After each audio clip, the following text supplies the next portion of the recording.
Hello friends, welcome to Telugu share knowledge government exam preparation. ఈరోజు defence current affairs 2026లో defence current affairs కోసం అంతర్జాతీయ విన్యాసాలు మరియు కీలకమైన మిసైల్స్ టెక్నాలజీ గురించి కూడా ఈ వీడియోలో చర్చించుకుందాం. ఓకే, స్టార్ట్ చేద్దాం. First question, defence forces vision 2047 road map ను ఏ కేంద్ర మంత్రి విడుదల చేశారు? Answer B Rajnath Singh. కేంద్ర రక్షణ మంత్రి అయిన రాజ్నాథ్ సింగ్ న్యూఢిల్లీలోని సౌత్ బ్లాక్ లో ఈ విజన్ డాక్యుమెంట్ ను విడుదల చేశారు. దీని పూర్తి పేరు defence forces vision 2047, A road map for a future ready Indian military. దీని యొక్క రూపకల్పన, దీనిని head quarters integrated defence staff అనేది తయారు చేసింది. 2047 నాటికి భారత సాయుధ దళాలను అత్యాధునికరమైన, సమగ్రమైన మరియు సాంకేతికంగా అభివృద్ధి చేసిన శక్తిగా మార్చడం. నెక్స్ట్, ఎక్సర్సైజ్ లామితీయ 2026లో పాల్గొనడానికి భారత సైనిక బృందం ఏ దేశానికి వెళ్ళింది? Answer C Seychelles. ఈ ద్వైపాక్షిక సైనిక విన్యాసం భారత్ మరియు సెషల్స్ దేశాల మధ్య జరిగింది. ఈ 2026 ఎడిషన్లో భారత్ మొదటిసారిగా ఆర్మీ, నేవీ మరియు ఎయిర్ ఫోర్స్తో 3 విభాగాలు కలిసి పాల్గొన్నాయి. నెక్స్ట్, మార్చి 2026లో భారత సైన్యం నిర్వహించిన ఎక్సర్సైజ్ అమోఘ్ జ్వాల ఏ రాష్ట్రంలో జరిగింది? Answer D Uttar Pradesh. ఈ సైనిక విన్యాసం ఉత్తరప్రదేశ్లోని ఝాన్సీ సమీపంలో ఉన్న బబినా ఫీల్డ్ ఫైరింగ్ రేంజ్ లో నిర్వహించబడింది. నెక్స్ట్, గల్ఫ్ కోఆపరేషన్ కౌన్సిల్ దేశాలు ఉమ్మడిగా నిర్వహించిన గల్ఫ్ సీల్ 2026 సంయుక్త సైనిక విన్యాసాలు ఏ దేశంలో ప్రారంభమయ్యాయి? Saudi Arabia. గల్ఫ్ సీల్ 2026 అనేది గల్ఫ్ దేశాల మధ్య సహకారాన్ని మరియు రక్షణ సామర్థ్యాన్ని పెంపొందించడానికి నిర్వహించబడే ఒక ఉమ్మడి సైనిక అభ్యాసం. ఈ విన్యాసాలు సౌదీ అరేబియాలో జరుగుతాయి. గల్ఫ్ కోఆపరేషన్ కౌన్సిల్ GCCలో సభ్య దేశాలైన Saudi Arabia, UAE, Qatar, Kuwait, Oman మరియు బహ్రెయిన్ ఇందులో పాల్గొంటాయి. నెక్స్ట్, భారతదేశం మరియు అమెరికా మధ్య జరిగిన మొట్టమొదటి సంయుక్త సైనిక విన్యాసం పేరు? ఆన్సర్ బి టైగర్ క్లా. నెక్స్ట్, ఎడారి యుద్ధ తంత్రాలు మరియు పరస్పర సహకారంపై దృష్టి సారించిన డెజర్ట్ వ్యాన్గార్డ్ 2026 సంయుక్త సైనిక విన్యాసాన్ని భారత్ ఏ దేశంతో కలిసి నిర్వహించింది? ఆన్సర్ ఏ యునైటెడ్ అరబ్ ఎమిరేట్స్. ఎడారి ప్రాంతాల్లో యుద్ధాలు మరియు 2 దేశాల సైన్యాల మధ్య పరస్పర సహకారాన్ని పెంపొందించడం దీని యొక్క ముఖ్య ఉద్దేశ్యం. నెక్స్ట్, ఇటీవల భారత రాష్ట్రపతి ద్రౌపది ముర్ము గారు జైసల్మేర్ ఎయిర్పోర్ట్ స్టేషన్లో దేనిలో ప్రయాణించారు? అలాగే దీనిని అభివృద్ధి చేసిన సంస్థ? ఆన్సర్ బి LCH ప్రచండ. దీనిని HAL అభివృద్ధి చేసింది. భారత రాష్ట్రపతి ద్రౌపది ముర్ము గారు రాజస్థాన్లోని జైసల్మేర్ ఎయిర్పోర్ట్ స్టేషన్లో LCH ప్రచండ లైట్ కంబాట్ హెలికాప్టర్, యుద్ధ హెలికాప్టర్ లో ప్రయాణించారు. దీనిని హిందుస్థాన్ ఏరోనాటిక్స్ లిమిటెడ్ HAL అనేది స్వదేశీ సాంకేతికత రూపొందించింది. నెక్స్ట్, మార్చి 2026లో బావ్లియారి గ్రామం సమీపంలో తన మొట్టమొదటి సౌండింగ్ రాకెట్ ను ప్రయోగించిన భారతీయ రాష్ట్రం ఏది? Answer C Gujarat. మార్చి 15, 2026న గుజరాత్ రాష్ట్రం తన తొలి సౌండింగ్ రాకెట్ ను విజయవంతంగా ప్రయోగించింది. ఈ ప్రయోగం ధోలేరా సమీపంలో బావ్లియారి గ్రామం వద్ద జరిగింది. దీని ద్వారా గుజరాత్ రాష్ట్రం అనేది భారత ప్రైవేట్ అంతరిక్ష రంగంలోకి అడుగుపెట్టింది. ఈ రాకెట్ ను అహ్మదాబాద్ కి చెందిన ohm space rocket and explorers private limited startup సంస్థ అభివృద్ధి చేసింది. దీని యొక్క సామర్థ్యం ఒక single stage sub orbital sounding rocket. ఇది దాదాపు 3 కిలోమీటర్ల ఎత్తుకు చేరుకొని తన ప్రాథమిక సాంకేతిక లక్ష్యాలను పూర్తి చేసింది. నెక్స్ట్, భారతీయ తటరక్షక నౌక ICGS విగ్రహ ఇటీవల ఏ నగరానికి 3 రోజుల కార్యాచరణ పర్యటన చేపట్టింది? భారత కోస్ట్ గార్డ్ నౌక ICGS విగ్రహ అనేది ఇండోనేషియా రాజధాని జకార్తాలో 3 రోజుల పర్యటన నిర్వహించింది. ఇండియన్ కోస్ట్ గార్డ్ ప్రస్తుత హెడ్ ఎవరు అంటే జనరల్ పరమేశ్ శివమణి. అలాగే దీని యొక్క ప్రధాన కార్యాలయం న్యూఢిల్లీలో ఉంది. అలాగే దీని యొక్క స్థాపన 1978 ఆగస్టులో కోస్ట్ గార్డ్ యాక్ట్ ద్వారా అనేది కోస్ట్ గార్డ్ స్థాపించబడింది. నెక్స్ట్, మార్చి 5, 2026 నుండి అంతర్జాతీయ నేతలు హాజరైన రైసినా డైలాగ్ ఏ నగరంలో నిర్వహించబడింది? Answer C New Delhi. 2026 Raisina dialogue భారత రాజధాని న్యూఢిల్లీలో జరిగింది. దీనిని అబ్జర్వర్ రీసెర్చ్ ఫౌండేషన్, భారత విదేశీ వ్యవహారాల మంత్రిత్వ శాఖతో కలిసి సంయుక్తంగా నిర్వహించింది. 2026 యొక్క ఇతివృత్తం ఏంటంటే సంస్కార అసెన్షన్ అకామడేషన్ అడ్వాన్స్మెంట్. ఈ సదస్సును భారత ప్రధానమంత్రి నరేంద్ర మోదీ మరియు ఫిన్లాండ్ అధ్యక్షుడు అలెగ్జాండర్ స్టబ్ ప్రారంభించారు. నెక్స్ట్, భారత వైమానిక దళానికి చెందిన సబరన్ ఎయిర్ కమాండ్ ఫిబ్రవరి 2026లో కలారీ లీప్ అనే జాయింట్ మార్టైన్ ఎక్సర్సైజ్ ను ఏ సముద్రంలో నిర్వహించింది? ఆన్సర్ డి అరేబియా సముద్రం. ఈ విన్యాసాన్ని భారత వైమానిక దళానికి చెందిన సదరన్ ఎయిర్ కమాండ్ ఫిబ్రవరి 2026లో నిర్వహించింది. అరేబియా సముద్రంలోని లక్షద్వీప్ మరియు మినికాయ్ దీవులు సమీపంలో ఈ ఎక్సర్సైజ్ అనేది జరిగింది. క్లిష్టమైన సముద్ర వాతావరణంలో ఉమ్మడి ప్రణాళిక, వేగవంతమైన దళాల మోహరింపు మరియు ఖచ్చితమైన ఆపరేషన్ పరీక్షించడం దీని ముఖ్య ఉద్దేశ్యం. నెక్స్ట్, భారతదేశం మరియు ఏ దేశం మధ్య సంయుక్త సైనిక విన్యాసం అజేయ వారియర్ 25 రాజస్థాన్లోని మహాజన్ ఫీల్డ్ ఫైరింగ్ రేంజ్ లో జరిగింది. Answer United Kingdom. నెక్స్ట్, రాజస్థాన్లోని జైసల్మీర్ ఎడారిలో నిర్వహించిన ఆపరేషన్ అఖండ్ ప్రహార్ కు భారత సైన్యంలోని ఏ ఫార్మేషన్ నాయకత్వం వహించింది? Answer Rudra brigade. నెక్స్ట్, భారత సైన్యం నిర్వహించిన ఎక్సర్సైజ్ అగ్ని వర్ష 2026 ఎక్కడ జరిగింది? ఆన్సర్ రాజస్థాన్లో తార్ ఎడారిలో జరిగింది. నెక్స్ట్, ఫిబ్రవరి 2026లో ఇండియన్ ఎయిర్ ఫోర్స్ కు చెందిన southern air command exercise Kalari leap కు ఏ సముద్రంలో నిర్వహించింది? Answer B Arabia. లక్షద్వీప్ మరియు మినికాయ్ దీవుల సమీపంలో అరేబియా సముద్రంలో ఈ విన్యాసం అనేది జరిగింది.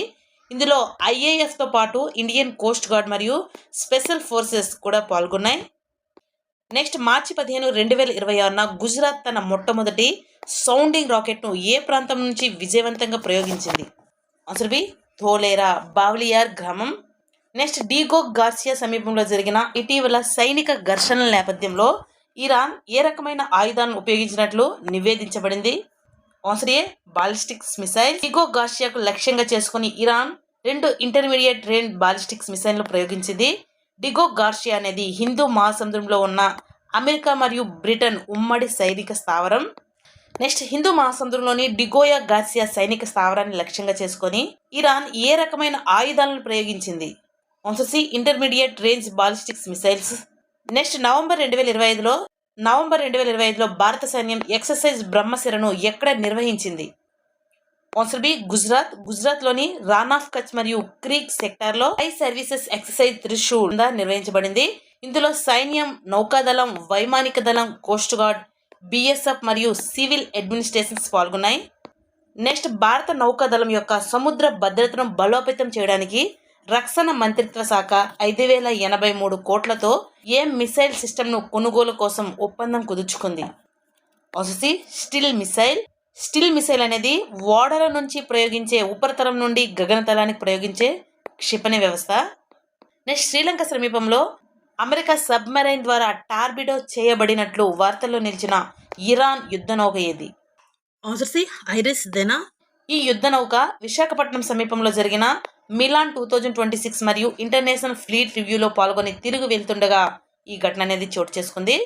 శ్రీలంక ప్రాదేశిక జలాల వెలుపల ఒక అమెరికన్ సబ్మెరైన్ ద్వారా ఇరిస్ దేనా అనే ఇరాన్ యుద్ధ నౌకపై టార్బిడో దాడి జరిగినట్లు నివేదించబడింది. అంతర్జాతీయ సముద్ర చట్టాల ప్రకారం అంతర్జాతీయ జలాల్లో ఉన్న ఓడలను ఇతర దేశాలు, శత్రు దేశాల దాడుల నుండి సాధారణంగా రక్షించలేవు.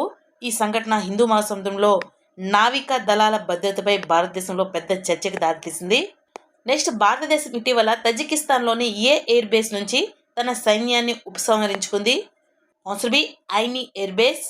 తజికిస్తాన్లోని ఐని బేసెస్ దీన్ని గిషార్ ఏరోడ్రోమ్ అని కూడా పిలుస్తారు. దాదాపు 20 ఏళ్ల నుండి ఉన్న ఉనికిని భారత్ ముగించింది. 2022లో ద్వైపాక్షిక ఒప్పందం గడువు ముగియడం మరియు ఆఫ్ఘనిస్తాన్లో తాలిబాన్ల పాలన తర్వాత మారిన వ్యూహాత్మక పరిస్థితుల వల్ల ఈ నిర్ణయం తీసుకున్నారు. నెక్స్ట్, గల్ఫ్ సహకార మండలి GCC దేశాలు ఉమ్మడిగా నిర్వహించిన గల్ఫ్ సీల్ 2026 సైనిక విన్యాసం ఏ దేశంలో ప్రారంభమైంది? Answer B United Arab Emirates. Next, ఈ క్రింది వానిలో భారతదేశం వెలుపల ఉన్న సైనిక వ్యూహాత్మక సౌకర్యాలను సరిగ్గా జతపరచండి. ఆన్సర్ ఏ మడగాస్కర్ అనేది ఆప్షన్ ఏ కరెక్ట్. హిందూ మహాసముద్రంలో నౌకల కదలికలను గమనించడానికి మడగాస్కర్లో భారతదేశం మొట్టమొదటి విదేశీ లిజనింగ్ ఫోర్స్ను రాడార్ స్టేషన్ ఏర్పాటు చేసింది. ఇది సముద్ర భద్రతకు చాలా కీలకం. మారిసన్లోని అగలేరా ఐలాండ్లో అగలేరా దీవిలో భారతదేశం ఒక విమానాశ్రయ రన్వేను మరియు ఓడరేవు సౌకర్యాలను నిర్మించింది. దీనివల్ల నైరుతి హిందూ మహాసముద్రంలో నిఘా పెట్టడం భారత్కు సులభమవుతుంది. ఆన్సర్ బి రెండోది మారిసన్, అగలేరా ఐలాండ్. అలాగే సీసెల్స్ అనేది ఈ దీవిలో మౌలిక సదుపాయాలు అభివృద్ధి చేయడానికి భారత్ సీసెల్స్ ఒప్పందం చేసుకున్నాయి. సముద్ర మార్గాల్లో చైనా ప్రాబల్యాన్ని తగ్గించడానికి ఇది భారత్కు ఒక వ్యూహాత్మక స్థావరం ఏది అంటే అసంప్షన్ ఐలాండ్. ఒమన్ అనేది అరేబియా సముద్రం సమీపంలో ఉన్న ఈ వాడరే ఉపయోగించుకోవడానికి భారత్కు అనుమతి ఇచ్చింది. భారత్ నౌకాదళం ఇక్కడ దుర్గ్ పోర్ట్లో నౌకలకు ఇంధనం నింపుకోవడానికి మరియు మరమ్మతుల కోసం వాడుకుంటుంది. ఈ స్థావరాలన్నీ కలిపి హిందూ మహాసముద్రంలో భారతదేశం యొక్క సాగర్ అంటే security and growth for the all in vision లో భాగం. ఇది చైనా యొక్క స్ప్రింగ్ ఆఫ్ పెరల్స్ అనే వ్యూహాన్ని అడ్డుకోవడానికి ఇవి మనకి ఎంతో అవసరం. నెక్స్ట్, రక్షణ సమన్వయం మరియు కార్యాచరణ సన్నద్ధతను బలోపేతం చేయడానికి అమెరికా మరియు దక్షిణ కొరియా మార్చి 2026లో ప్రారంభించిన భారీ సంయుక్త సైనిక విన్యాసం పేరేమిటి? Answer B Freedom Shield. ఇది అమెరికా మరియు దక్షిణ కొరియా దేశాల మధ్య జరిగే వార్షిక సంయుక్త సైనిక విన్యాసం. నెక్స్ట్, భారత్ మరియు అమెరికా దేశాల మధ్య నిర్వహించబడిన వజ్ర ప్రహార్ 16వ ఎడిషన్ ఏ రాష్ట్రంలో జరిగింది? ఆన్సర్ సి హిమాచల్ ప్రదేశ్లోని బక్లోహ్లో ఉన్న స్పెషల్ ఫోర్సెస్ ట్రైనింగ్ స్కూల్లో నిర్వహించబడింది. నెక్స్ట్, ఫిబ్రవరి 2026లో రాజస్థాన్లోని పోఖ్రాన్ ఫీల్డ్ ఫైరింగ్ రేంజ్లో K9 వజ్ర ఆర్టిలరీ సిస్టమ్ సామర్థ్యాన్ని ప్రదర్శించడానికి ఎక్సర్సైజ్ వజ్రఘాట్ను ఏ రక్షణ దళం నిర్వహించింది? Answer C Indian army. Next, Mitra Shakti 2025 సంయుక్త సైనిక విన్యాసం భారతదేశం ఏ దేశంతో కలిసి నిర్వహించింది? మిత్రశక్తి అనేది భారత్ మరియు శ్రీలంక సంయుక్త సైనిక విన్యాసం. నెక్స్ట్, సింబెక్స్ అనేది భారత్ మరియు ఏ దేశం యొక్క మధ్య వార్షిక నావికా దళ విన్యాసం? ఆన్సర్ ఏ సింగపూర్. 32వ సింబెక్స్ అనేది 2025లో జరిగింది, భారత్ మరియు సింగపూర్. నెక్స్ట్, 2025లో జరిగిన 14వ బోల్డ్ కురుక్షేత్ర ఉమ్మడి సైనిక విన్యాసంలో భారత్తో పాటు పాల్గొన్న దేశం? Answer C Singapore. భారత్ మరియు సింగపూర్ దేశాల మధ్య సైనిక సహకారాన్ని పెంచడానికి ఈ విన్యాసం అనేది నిర్వహించబడింది. నెక్స్ట్, భారత నౌకాదళం ఏ దేశ నౌకాదళంతో కలిసి పాసేజ్ ఎక్సర్సైజ్ 2025 నిర్వహించింది? సముద్ర మార్గంలో పరస్పరం సమన్వయం కోసం గ్రీస్ నౌకాదళంతో కలిసి భారత్ అనేది ఈ పాసేజ్ ఎక్సర్సైజ్ను చేపట్టింది. ఆన్సర్ ఏ. నెక్స్ట్, ఇంద్ర 2025 విన్యాసం ఏ రెండు దేశాల మధ్య జరిగింది? ఆన్సర్ బి భారత్ మరియు రష్యా మధ్య జరిగే సాంప్రదాయక ద్వైపాక్షిక విన్యాసం. నెక్స్ట్, 2025లో జరిగిన 32వ సింబెక్స్ విన్యాసం ఏ దేశాల మధ్య జరిగింది? ఆన్సర్ ఏ భారత్ మరియు సింగపూర్. సింబెక్స్ అంటే సింగపూర్ ఇండియా మారిటైన్ బిలాటరల్ ఎక్సర్సైజ్ అనేది ప్రతి సంవత్సరం జరిగే ఒక కీలక నావికా విన్యాసం. నెక్స్ట్, 14వ మైత్రి 2025 విన్యాసం ఏ దేశాల మధ్య నిర్వహించబడింది?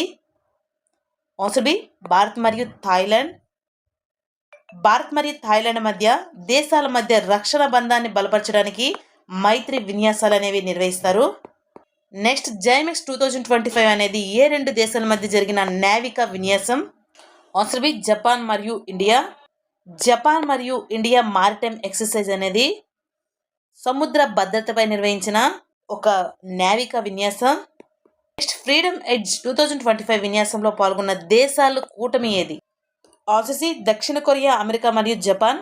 ఈ మూడు దేశాలు పసిఫిక్ ప్రాంతంలో తమ రక్షణ సామర్థ్యాన్ని చాటుకోవడానికి ఈ ఉమ్మడి విన్యాసాన్ని చేపట్టాయి.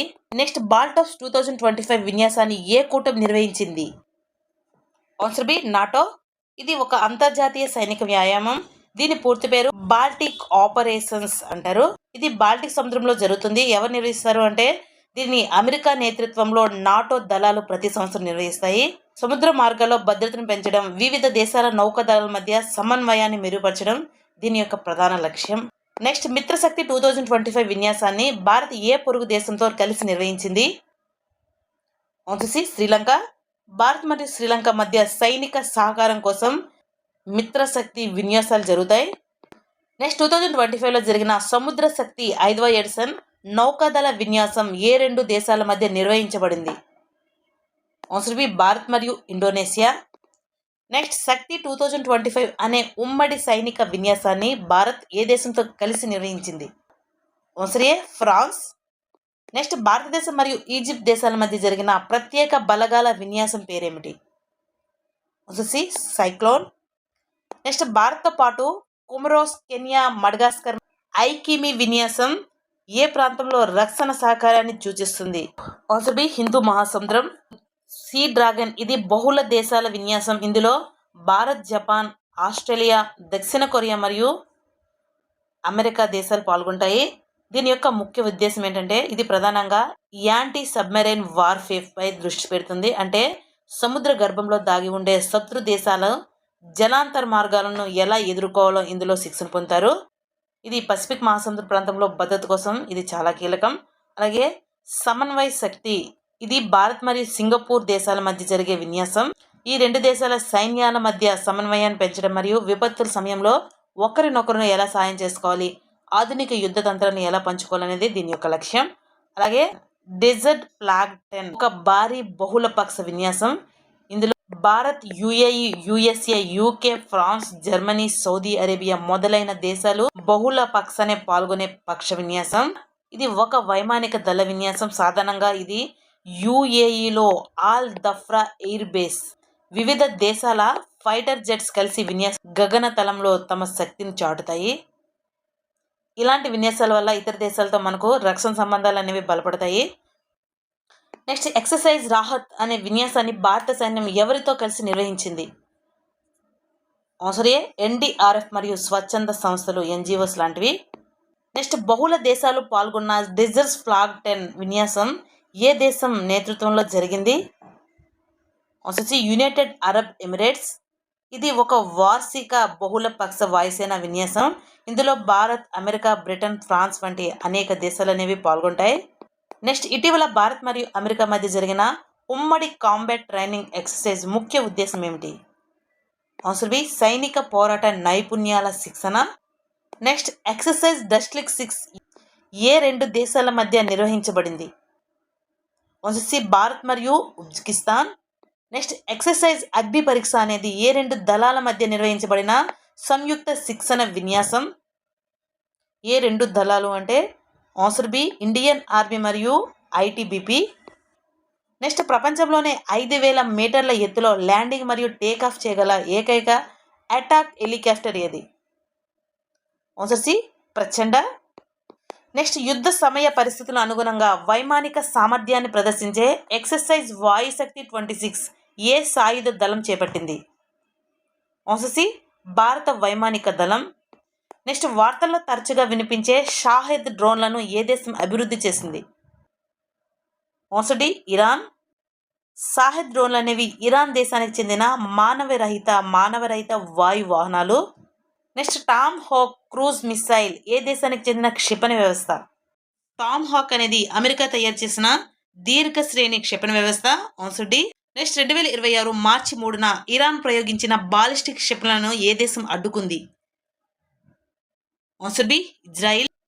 నెక్స్ట్ సయ్యద్ 3G అనే నావికాదళ ఉపరితలం నుండి గగనతలానికి ప్రయోగించే క్షిపణిని ఏ దేశం అభివృద్ధి చేసింది? Answer C Iran. Next Bharat మరియు సెషల్స్ మధ్య జరిగే ఎక్సర్సైజ్ లామితియే ఏ రకమైన విన్యాసం? ఆన్సర్ బి ద్వైపాక్షిక. ఇది ప్రతి 2 ఏళ్లకు ఒకసారి జరుగుతుంది. 2026లో జరిగిన ఈ విన్యాసం భారతదేశపు 3 సాయుధ దళాలు అంటే ఆర్మీ, నేవీ, ఎయిర్ ఫోర్స్ పాల్గొన్నాయి. నెక్స్ట్ 13వ భారత్ కిర్గిస్థాన్ సంయుక్త సైనిక విన్యాసం కంజర్ 13 ఎక్కడ నిర్వహించబడింది? Answer B Bakloh, Himachal Pradesh. Next 2026లో భారత్తో కలిసి 4వ జాయింట్ డిఫెన్స్ కోఆపరేషన్ కమిటీ సమావేశాన్ని ఏ దేశం సంయుక్తంగా నిర్వహించింది? Answer C Tanzania. Next YZ-20 hypersonic anti ship missile ఏ దేశం చేత అభివృద్ధి చేయబడింది? Answer B China. Next desert cyclone 2 అనేది భారత్ మరియు ఏ దేశం మధ్య జరిగిన సంయుక్త సైనిక విన్యాసం? Answer C United Arab Emirates. జనవరి 2026లో భారత సైన్యం నిర్వహించిన ఎక్సర్సైజ్ సంఘశక్తి ఎక్కడ జరిగింది? Answer B Dighi hills range, పూణేలోని దిఘీ హిల్స్ రేంజ్లో. నెక్స్ట్ హెరాన్ MK2 అనే మానవ రహిత విమానాన్ని ఏ దేశం అభివృద్ధి చేసింది? Answer B Israel. నెక్స్ట్ భారత వైమానిక దళం యొక్క 93వ వార్షికోత్సవం సందర్భంగా నిర్వహించిన గ్రాండ్ ఫ్లై ఫాస్ట్ ఏ నదిపై జరిగింది? Answer B. నెక్స్ట్ ప్రపంచంలోనే అత్యంత అధునాతన మల్టీ రోల్ అటాక్ హెలికాప్టర్ అయిన AH-64E అపాచీను ఏ దేశం అభివృద్ధి చేసింది? Answer C America. ప్రస్తుతం యుఎస్ ఆర్మీ ఉపయోగిస్తున్న లేటెస్ట్ వేరియంట్